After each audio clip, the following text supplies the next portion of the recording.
Hi guys, तो आज की वीडियो में हम जानेंगे कि प्रेगनेंसी के टाइम अर्थात गर्भावस्था के समय सांस हमारी क्यों फूलती है। मतलब कि जो सांस फूलने लगती है वो किन कारणों से होती है, उसे हम कैसे ठीक कर सकते हैं और क्या वजह है।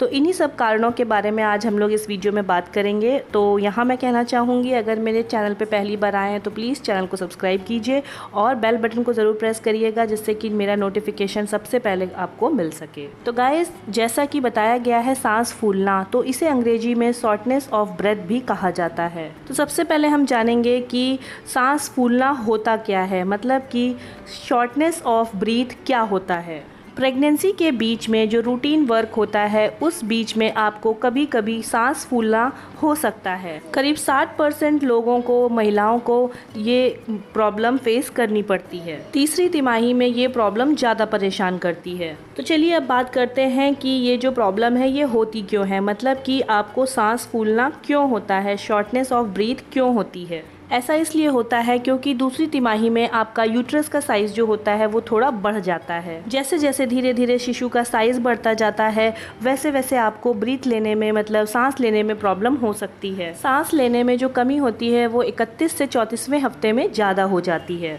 जिससे आपको अस्थमा की भी प्रॉब्लम हो सकती है। तो चलिए अब जानते हैं कि शॉर्टनेस ऑफ ब्रेथ की लक्षण क्या है। मतलब कि प्रेगनेंसी के दौरान आपको कैसे पता चलेगा कि आपकी सांस फूल रही है, अर्थात आपको शॉर्टनेस ऑफ ब्रेथ हो रहा है। तो सबसे पहला आपको लक्षण यही है, दिख जाएगा कि आपको सांस लेने में थोड़ी बहुत प्रॉब्लम होने लगी है। थोड़ा सा भी हार्ड वर्क कर लो तो आपको उससे दिल में दर्द और सांस लेने में बहुत ज़्यादा तकलीफ होती है, अर्थात आपको हांफने जैसी स्थिति आ जाती है। दिल पर काम का बोझ बढ़ने पर सांस लेने में भी ज़्यादा तकलीफ हो सकती है। घुटने में सूजन, ब्लड प्रेशर, थोड़ी थोड़ी देर में थकान हो जाना और दिल का धड़कन बढ़ जाना, ये संभव बात है। मतलब कि आपको बहुत जल्दी जल्दी हांफने जैसी स्थिति आ जाएगी, आप थोड़ी देर में थक जाएंगे, आपको लगेगा आप बस अब बैठ जाएं। अगर ये सब लक्षण आपको दिखाई देते हैं तो आप समझ लीजिए कि आपको सांस लेने में दिक्कत हो रही है। चलिए अब मैं आपको बताती हूँ कि अगर ये सब लक्षण आपको दिख रहे हैं और आपको सांस लेने में प्रॉब्लम हो रही है, अर्थात आपको शॉर्टनेस ऑफ ब्रेथ हो रही है, तो आप किन उपायों के द्वारा घर पे आसानी से इन लक्षणों को ठीक कर सकते हैं, मतलब इस परेशानी से निजात पा सकते हैं। तो नंबर 1 है भाप लेना। जी हाँ, अगर आपको थोड़ी सी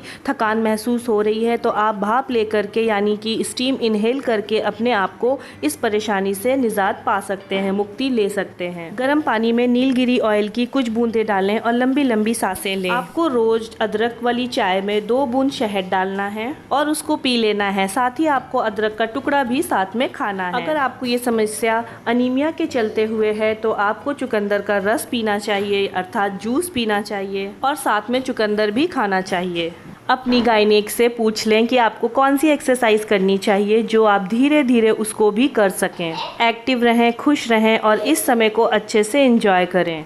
और एक बहुत मेन इम्पॉर्टेंट सलाह, अगर आपको इन सब कारणों के बाद भी ये समस्या, ये उपाय करने के बाद भी प्रॉब्लम हो रही है, सोने में दिक्कत हो रही है, आपकी नाक बंद हो रही है, आपको कोई भी दिक्कत हो रही है, तो सबसे पहले आप अपनी डॉक्टर यानी गायनेक के पास जाएं और उससे उपाय पूछें, क्योंकि वो आपकी पूरी हिस्ट्री जानती है, आपके बारे में जानती है, तो आपको अच्छे से सजेस्ट कर सकती हैं। तो आई होप आपको मेरा आज का वीडियो अच्छा लगा होगा। अच्छा लगा है तो प्लीज़ वीडियो को लाइक शेयर करिएगा, और अगर आप मेरे चैनल पे पहली बार आए हैं तो सब्सक्राइब ज़रूर करिएगा। चलिए मिलती हूँ अपने नेक्स्ट वीडियो में, तब तक आप अपना और अपने होने वाले बच्चे का ख्याल रखिए।